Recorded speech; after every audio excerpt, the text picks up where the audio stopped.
Hello friends की खबर আপোনালোকৰ আশা কৰো ভালে আছে মোৰো খবৰ ভালে মোৰ নতুন এটা ভিডিঅ'লৈ আপোনালোক সকলোকে স্বাগতম জনাইছো फ्रेंड्स আজি আপোনালোকৰ লগত ব্লগ ভিডিঅ' শেয়াৰ নকৰো আজি ৰেচিপি ভিডিঅ' এটা আপোনালোকৰ লগত শেয়াৰ কৰিম হেতু হৈছে সোয়াবিনৰ এটা ইউনিক ৰেচিপি আপোনালোকৰ লগত শেয়াৰ কৰিম সোয়াবিন আপোনালোকে বহু ধৰণে বনাই খাইছে কিন্তু মই আজি এটা বেলেগ ধৰণৰ ৰেচিপি আপোনালোকৰ লগত শেয়াৰ কৰিম আপোনালোকে কেৱল ভিডিঅ'টো স্কিপ নকৰাকৈ শেষলৈ চাব তেতিয়াহে আপোনালোকে বুজি পাব যে মই কেনেকৈ বনাইছো ৰেচিপিটো তেতিয়াহলে বলক বেছি বকবক নকৰি আজি ভিডিঅ'টো আৰম্ভ কৰো নহলে বেছি বকবক কৰি থাকিলে আপোনালোকৰো বেজাৰ লাগে সেইকাৰণে বলক আজি ভিডিঅ'টো আৰম্ভ কৰো আৰু এটা কথা ফ্ৰেন্ডছ প্লিজ আপোনালোকে ভিডিঅ'বোৰ চাই লাইক নকৰে প্লিজ আপোনালোকে ভিডিঅ'টো লাইক কৰি দিব কাৰণ কিমান কষ্টকে আপোনালোকৰ কাৰণে ভিডিঅ' বনাও এটা লাইক পালে ভাল লাগে নহয় জানো আপোনালোকে ভিডিঅ'বোৰ চাব লাইক কৰি দিব আৰু প্লিজ মোৰ চেনেলটো আপোনালোকে সাবস্ক্ৰাইব কৰি মোৰ ওচৰত থাকিব আৰু মোক সাপোৰ্ট কৰি যাব আপোনালোকে সাপোৰ্ট নকৰিলে নকৰিব প্লিজ আপোনালোকে মোক অকমান সাপোৰ্ট কৰিব তেতিয়াহে মই আগুৱাই যাব পাৰিম তেতিয়াহলে বলক আজি ভিডিঅ'টো আৰম্ভ কৰো फ्रेंड्स ये सोयाबिन बनाবলৈ মই ইয়াত এক পেকেট সোয়াবিন লৈ লৈছো 10 টকা দামেৰ এই সোয়াবিনটো এতিয়া মই ইয়াত দি দিম গৰম পানী কৰি লৈছো ইয়াত ঢালি দিম গৰম পানী কৰি সোয়াবিন ভিজালে কি হয় সোয়াবিনটো সোনকালে কুমলি যায় আৰু খাবলৈও ভাল লাগে সোয়াবিনখিনি ইয়াত দি দিলো সোয়াবিনখিনি ধুনিয়াকৈ কুমলি যাব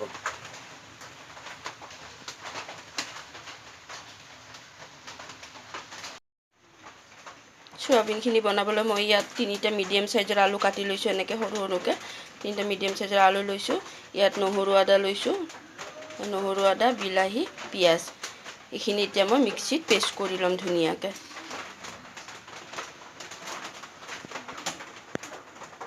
পিয়াজখিনি ইয়াত দি দিম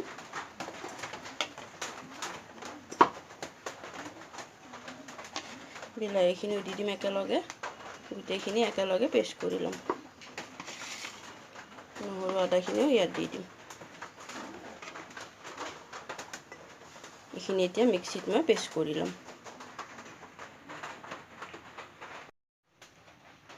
ফ্ৰেছ সোয়াবিনখিনি দিবলৈ মই মছলা লৈছো ইয়াত ধনিয়া গুৰি লৈছো 1.5 চামুচ জিৰা গুৰি 1.5 চামুচ ৰেড চিলি পাউডাৰ 1.5 চামুচ আৰু ইয়াত কাশ্মীৰী ৰেড চিলি পাউডাৰ লৈছো মই 1 চামুচ এইখিনি দিম আৰু এখিলা তেজপাত ফ্ৰেন্ডছ এয়া ধুনিয়াকৈ মোৰ সোয়াবিনখিনি কুমলি গল এতিয়া এই বাটিটোত মই ধুনিয়াকৈ সোয়াবিনত থকা পানীখিনি মই ধুনিয়াকৈ আটি লম ধুনিয়াকৈ চেপি লৈ আছো পানীখিনি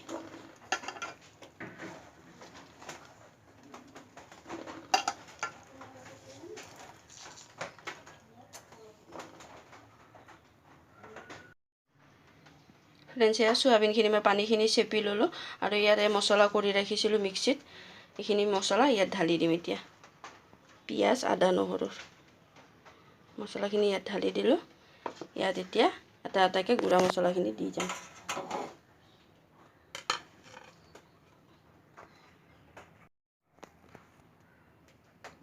फ्रेंड्स ইয়াত এতিয়া মছলাখিনি মই দি যাম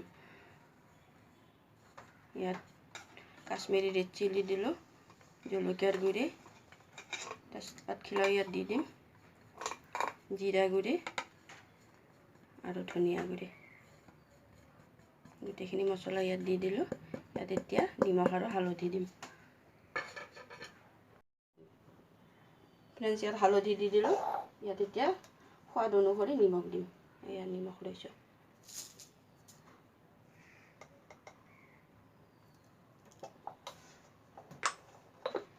নিমখ ললো আৰু ইয়াৰ কাটি থোৱা আলুখিনিও ইয়াত দি দিম গোটেইখিনি এতিয়া ধুনিয়াকৈ সানি লম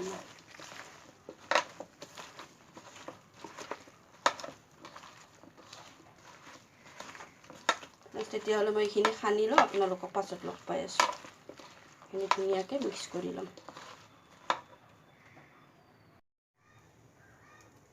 ফ্ৰেন্ডছ ইয়াত কেৰাহীটো বহাই দিছো কেৰাহী গৰম হৈ গ'ল ইয়াত এতিয়া মিঠাতেল দিম মিঠাতেল দিলো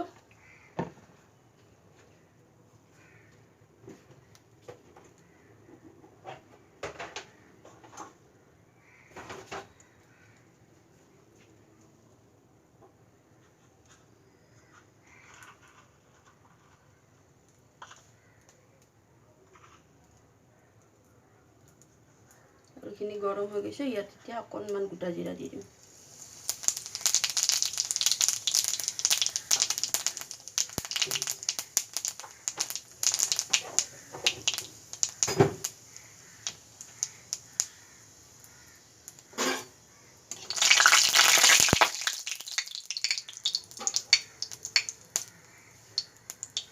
জিৰাখিনি মোৰ ভাজা হৈ গ'ল। ইয়াত এতিয়া খানি লোৱা চয়াবিনখিনি ইয়াত বহাই দিম।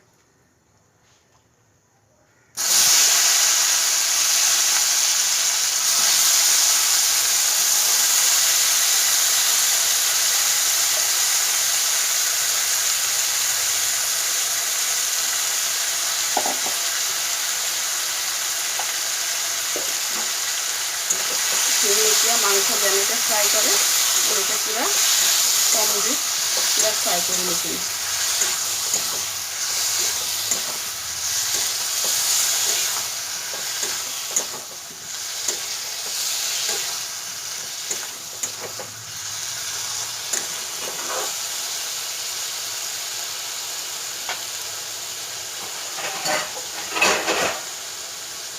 এইখিনিতে কম জুইত ফ্ৰাই কৰি থাকিম মাংসৰ নিচিনাকৈ।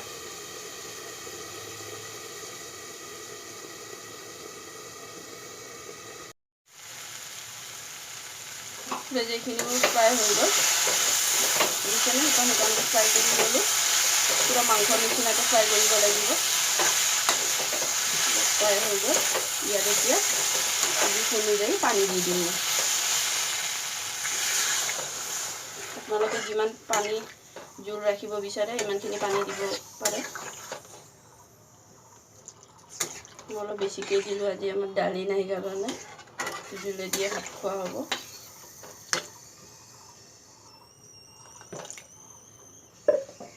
এতিয়া এইটো উতল অহালৈ ৰাখিম।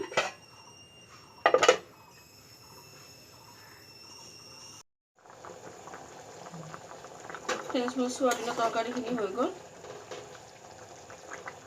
আলু সিজি গৈছে, তৰকাৰীটো হৈ গৈছে কমপ্লিট। ইয়াত এতিয়া মই অকণমান গৰম মছলা দি দিম। এইখিনি গৰম মছলা ইয়াত দি দিম, অকণমান দি দিম।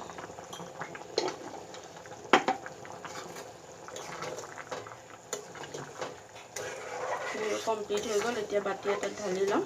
আপোনালোকে এনেকুৱা ৰেচিপি ট্ৰাই কৰিব পাৰে, সহজতে হয়। ৰুটি পৰঠা বা লুচিৰ লগত খায়ো ভাল লাগে এনেকুৱা তৰকাৰী। মই অকণমান জোল কৰিছোঁ, আপোনালোকে ইচ্ছা কৰিলে শুকান শুকানো কৰিব পাৰে, খাব বহুত ভাল লাগে।